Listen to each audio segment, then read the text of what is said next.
ओम नमो भगवते वासुदेवाय। श्रीमद् भागवत महापुराण अष्टम स्कंद पहला अध्याय मनवंतरों का वर्णन।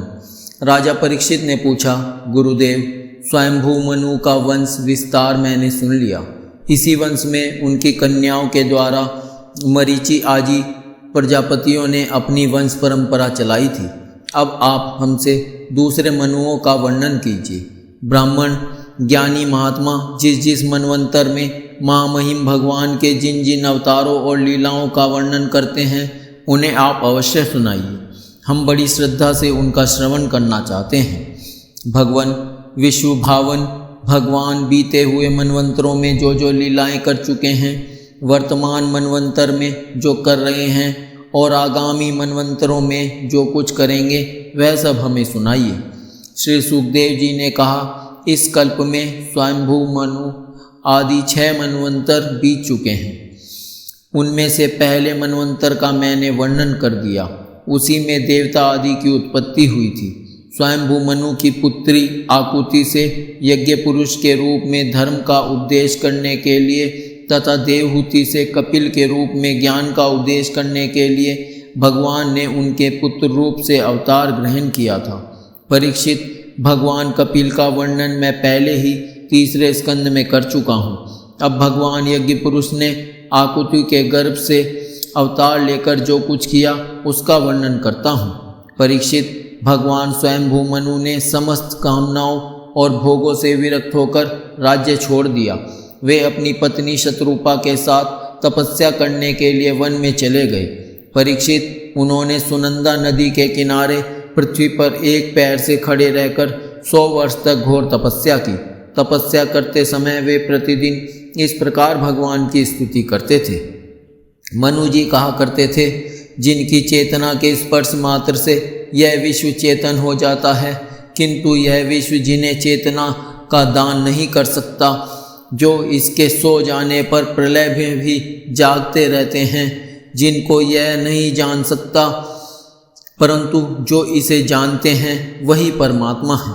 यह संपूर्ण विश्व और इस विश्व में रहने वाले समस्त चर अचर प्राणी सब उन परमात्मा से ही ओतप्रोत हैं। इसलिए संसार के किसी भी पदार्थ में मोह न करके उसका त्याग करते हुए ही जीवन निर्वाह मात्र के लिए उपभोग करना चाहिए।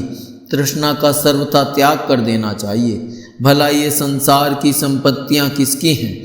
भगवान सबके साक्षी हैं। उन्हें बुद्धि वृत्तियाँ या नेत्र आदि इंद्रियाँ नहीं देख सकती, परंतु उनकी ज्ञान शक्ति अखंड है।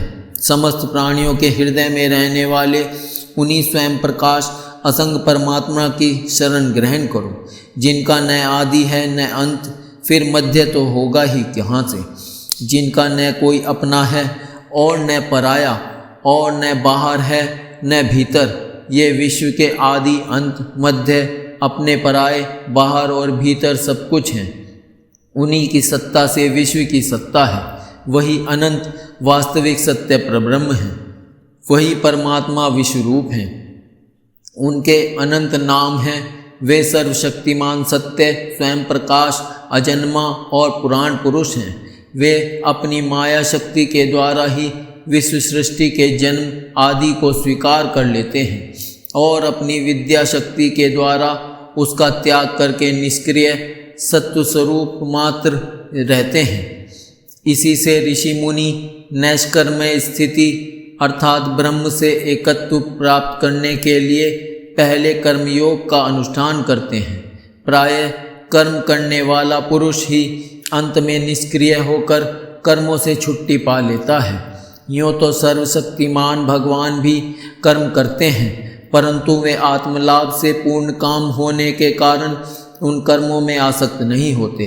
अतः उन्हीं का अनुसरण करके अनासक्त रहकर कर्म करने वाले भी कर्म बंधन से मुक्त ही रहते हैं। भगवान ज्ञान स्वरूप हैं, इसलिए उनमें अहंकार का लेश भी नहीं है। वे सर्वतः परिपूर्ण हैं, इसलिए उन्हें किसी वस्तु की कामना नहीं है। वे बिना किसी की प्रेरणा के स्वच्छंद रूप से ही कर्म करते हैं। वे अपनी ही बनाई हुई मर्यादा में स्थित रहकर अपने कर्मों के द्वारा मनुष्यों को शिक्षा देते हैं। वे ही समस्त धर्मों के प्रवर्तक और उनके जीवनदाता हैं। मैं उन्हीं प्रभु की शरण में हूँ। श्री सुखदेव जी कहते हैं, परीक्षित, एक बार स्वयंभू मनु एकाग्र चित्त से इस मंत्र में उपनिषद स्वरूप श्रुति का पाठ कर रहे थे। उन्हें नींद में अचेत होकर बड़बड़ाते जान भूखे असुर और राक्षस खा डालने के लिए उन पर टूट पड़े। यह देखकर अंतर्यामी भगवान यज्ञ पुरुष अपने पुत्र याम नामक देवताओं के साथ वहां आए। उन्होंने उन खा डालने के निश्चय से आए हुए असुरों का संहार कर डाला और फिर वे इंद्र के पद पर प्रतिष्ठित होकर स्वर्ग का शासन करने लगे। परीक्षित, दूसरे मनु हुए स्वारोचिषी। वे अग्नि के पुत्र थे। उनके पुत्रों के नाम थे द्युमान, सुषेण और रोचिष्मान आदि। उस मनवंतर में इंद्र का नाम था रोचन। प्रधान देवगण थे तुषित आदि। ऊर्जिस्तंभ आदि वेदवादीगण सप्तऋषि थे। उस मनवंतर में वेदशिरा नाम के ऋषि की पत्नी तुषिता थी। उनके गर्भ से भगवान ने अवतार ग्रहण किया और विभु नाम से प्रसिद्ध हुए। वे आजीवन नैष्ठिक ब्रह्मचारी रहे। उन्हीं के आचरण से शिक्षा ग्रहण करके 88,000 व्रतनिष्ठ ऋषियों ने भी ब्रह्मचर्य व्रत का पालन किया। तीसरे मनु थे उत्तम। वे प्रिय व्रत के पुत्र थे।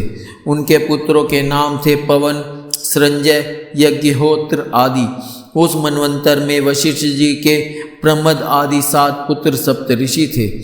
सत्य, वेदश्रुत और भद्र नामक देवताओं के प्रधान गण थे और इंद्र का नाम था सत्यजीत। उस समय धर्म की पत्नी सुनरता के गर्भ से पुरुषोत्तम भगवान ने सत्यसेन के नाम से अवतार ग्रहण किया था। उनके साथ सत्यव्रत नाम के देवगण भी थे। उस समय के इंद्र सत्यजीत के सखा बनकर भगवान ने असत्यपरायण, दुशील और दुष्ट यक्षों, राक्षसों एवं जीवद्रोही भूतगणों का संहार किया। चौथे मनु का नाम था तामस। वे तीसरे मनु उत्तम के सगे भाई थे। उनके पृथु, ख्याति, नर, केतु इत्यादि 10 पुत्र थे। सत्यक, हरि और वीर नामक देवताओं के प्रधान गण थे। इंद्र का नाम था त्रिशिक। उस मनवंतर में ज्योतिर्धाम आदि सप्तऋषि थे। परीक्षित, उस तामस नाम के मनवंतर में विधृति के पुत्र वैधृति नाम के और भी देवता हुए। उन्होंने समय के फेर से नष्टप्राय वेदों को अपनी शक्ति से बचाया था, इसीलिए ये वैधृति कहलाए। इस मनवंतर में हरिमेधा ऋषि की पत्नी हरिणी के गर्भ से हरि के रूप में भगवान ने अवतार ग्रहण किया। इसी अवतार में उन्होंने ग्रह से गजेंद्र की रक्षा की थी। राजा परीक्षित ने पूछा, मुनिवर, हम आपसे यह सुनना चाहते हैं कि भगवान ने गजेंद्र को ग्रह के फंदे से कैसे छुड़ाया था। सब कथाओं में वही कथा परम पुण्य में प्रशंसनीय, मंगलकारी और शुभ है, जिसमें महात्माओं के द्वारा गान किए हुए भगवान श्री हरि के पवित्र यश का वर्णन रहता है। सूत जी कहते हैं, शौनक आदि ऋषियों राजा परीक्षित आमरण अनशन करके कथा सुनने के लिए ही बैठे हुए थे। उन्होंने जब श्री सुखदेव जी महाराज को इस प्रकार कथा कहने के लिए प्रेरित किया, तब वे बड़े आनंदित हुए और प्रेम से परीक्षित का अभिनंदन करके मुनियों की भरी सभा में कहने लगे।